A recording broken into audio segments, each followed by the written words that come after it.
Many thanks for staying here on Newsdesk. Some more stories now. And police in the central region on Thursday picked up 13 Pakistani nationals at Asin Fosu over suspicion that they could be terrorists. Now, the 13 who claim to be Ahmadiyya sect missionaries are said to have arrived in the country 6 months ago and have been preaching in villages across the country. They were picked up Thursday morning while moving from Asin Nyankumasi to Asin Fosu in the central region. Asin Fosu District Police Commander DSP Samulos in Tojo News, the foreigners are currently in the custody of the Ghana Immigration Service while investigations continue. He revealed his units picked up the 13 Pakistani nationals upon a tip-off around 9 a.m. Thursday. However, during the interrogation, police could not tell if they were in the country legally or not. So they subsequently called in the Ghana Immigration Service to check on their status in the country, DSP Lawson added. Meanwhile, the Immigration Service told Joy News its preliminary investigations indicates that there is no cause for alarm. Raymond Bahe, who speaks for the Ghana Immigration Service Training School in the Central Region, said their investigations confirmed the claim by the Pakistanis that they are on a mission to preach Islam to communities across the country. There's an interesting twist to it, however, because the Ahmadiyya Muslim mission here in Ghana is denying knowledge of that. So joining me in studio now to help us understand really what might be wrong in this entire process is Ahmed Anderson, who is the General Secretary of the Ahmadiyya Muslim Mission right here in Ghana. He joins me now in studio to help us understand a few more things. Many thanks for your time and thanks for joining us here. Thank you for having me. So you are denying knowledge of these persons? You do not have anything to do with them? Completely. We do not have any connection with any group of people who will go around preaching Islam.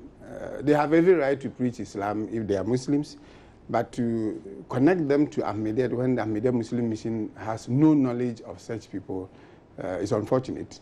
But indeed, Ahmadiyya Muslim Mission has not invited any such group of people from any part of the world to preach in the central region as far as this issue is concerned. So you haven't invited any groups from Pakistan or any other country? We have not invited any group of people like that, and we have no idea of such people and how they entered the country and what they are doing. Why then would anyone make a linkage between these persons and yourself? It is very unfortunate. That is why we are also surprised, because we know that the police, as well as immigration, are very much aware of the establishments of Ahmadiyya in this country. They know our offices. They have every channel to reach the Ahmadiyya Muslim Mission to verify whether or not these people who claim to be Ahmadis are indeed Ahmadis. And unfortunately, the police and immigration did not do that, and that is what we are also surprised, that they didn't do that. Because the immigration particularly knows that any time we are inviting any group of people to this country, we go through them. The people concerned will write first to us. We will issue them with the invitation and then go through, for them to go through their visa application, get them before they come. When they come, their first point of call is the Ahmadiyya Muslim Mission headquarters here in Accra. And then we would assign them a duty. We will be responsible for their upkeep, and wherever they go, we will be aware. And we will assign them the duties to do and which part of the country they will do that. So we are saying that we do not know any such group of people. We have no idea about how they came to the country. We don't know them, and that more. In fact, if indeed the people claim that they are Ahmadis, that is also problematic. We would have to go into that. How come they say they are Ahmadis? And I doubt very well if they did say they are Ahmadis. But I'm just looking at this. You've told us how the system operates, how your system works. But isn't, for instance, if I'm Christian and I choose to travel outside the country and evangelize anywhere else, I don't know what stops me from doing that. Do I need to necessarily, because say I'm Protestant, do I need to necessarily write a letter to the Protestants group there just so I can get clearance to evangelize? Well, that is, you have raised a very nice issue. In this country, everybody has the right to preach, whether he's a Christian or a Muslim or whatever faith the person professes. He can go about preaching his mission. But I'm telling you that if they were Ahmadi Muslim, Ahmadiyya has a structure, and we have a way of doing things, so that if you are inviting anybody to this country to come and preach, the person will definitely come through Ahmadiyya headquarters. he would have come upon our invitation. We would have assigned the person a station and a duty to perform. And so we would definitely be aware of what the person is doing. But besides that, no Ahmadi anywhere in the world would just come to the country in the name of coming to preach without first seeking clearance from the Ahmadiyya mission, from the Ahmadiyya headquarters. That will not happen. For if anybody is a Christian, is a Protestant, and comes to the country to preach, he doesn't need to go through the Protestant council or Pentecostal council or whatever council. They may not need to. But I'm saying that as far as Ahmadiyya is concerned, anybody coming to preach, if he's coming to do his private business, that is different. But if he's coming in the name of Ahmadiyya to come and preach, he will definitely come to Ahmadiyya. So it's not possible that these 13 persons are Ahmadis. It is not possible. It is not possible. Do you have any such people in the country, people who have gone through the system you speak of and are currently in the country embarking on these exercises? Oh yes, we have Ahmadis who are Pakistanis who are in this country.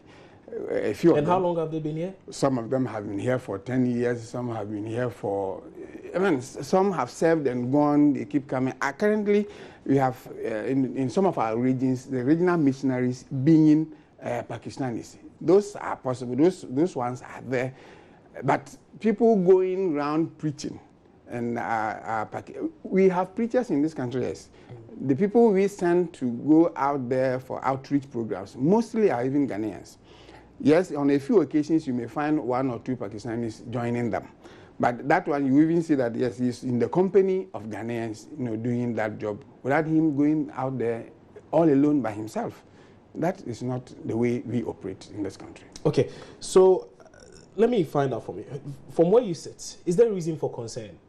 Yes, there is reasons for concern. And the reason is that, first of all, there is Islamophobia all over the world. And again, some Muslims themselves have given cause for worry in many countries because of their activities. If you remember, just in this Easter period, in Pakistan, there was some suicide bombing when Christians were having their Easter festivities, and over 60 to 70 people were killed. So if you have Muslims perpetrating such acts, it gives a cause for concern.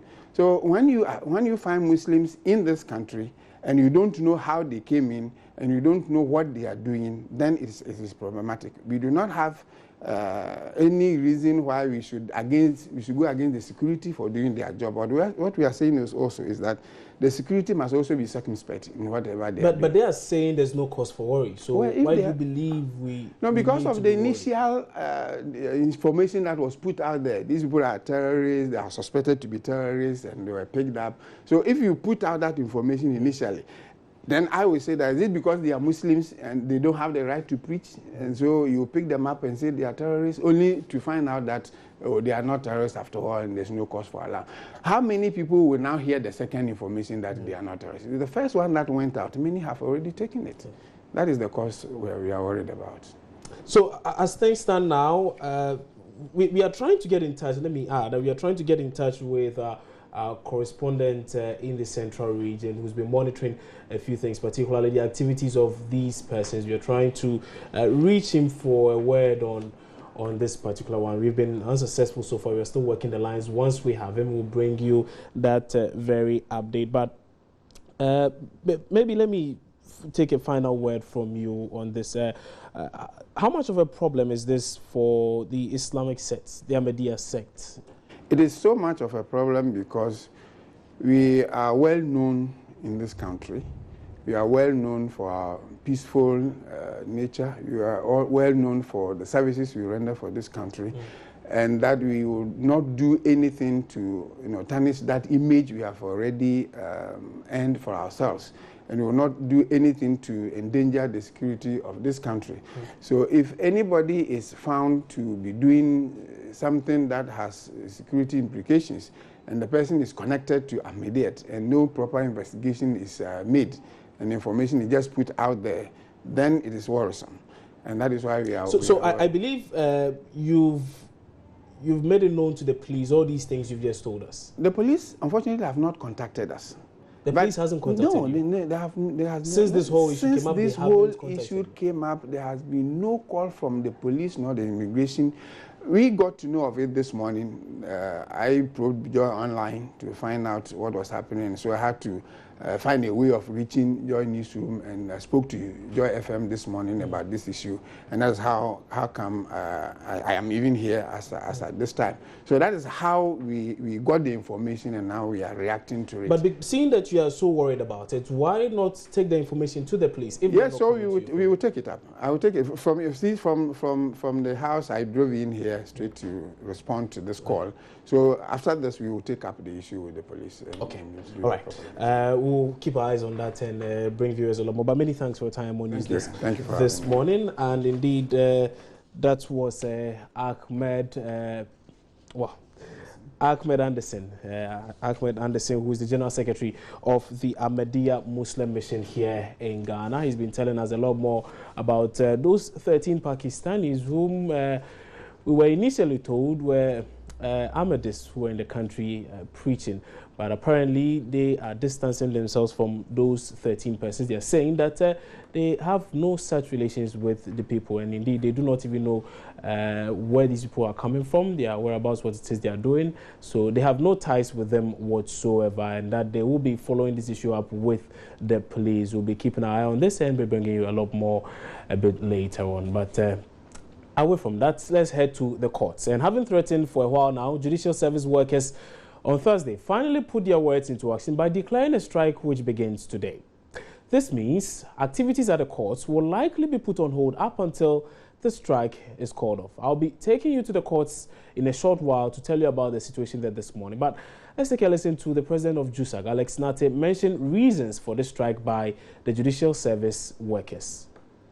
National Executive Council, NEC, of JUSAG has decided as follows: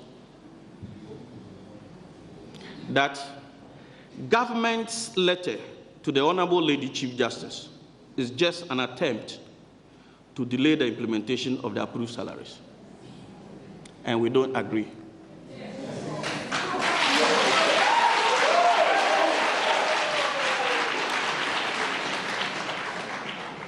The disheartening aspect of the whole thing is the fact that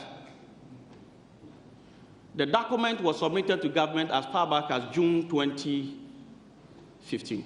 Government acknowledged receipt of the document in July. Between that period and now, we thought that if government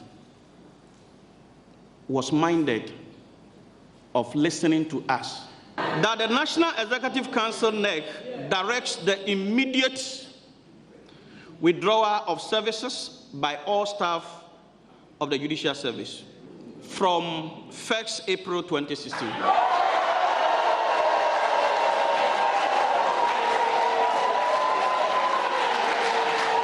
And the withdrawal of our services, which takes effect from 1st April 2016, will remain withdrawn until our demands are met. Our brothers and sisters in the security unit, don't disagree with me. Our decision is not to destroy, but to build a stronger judiciary for Ghanaians.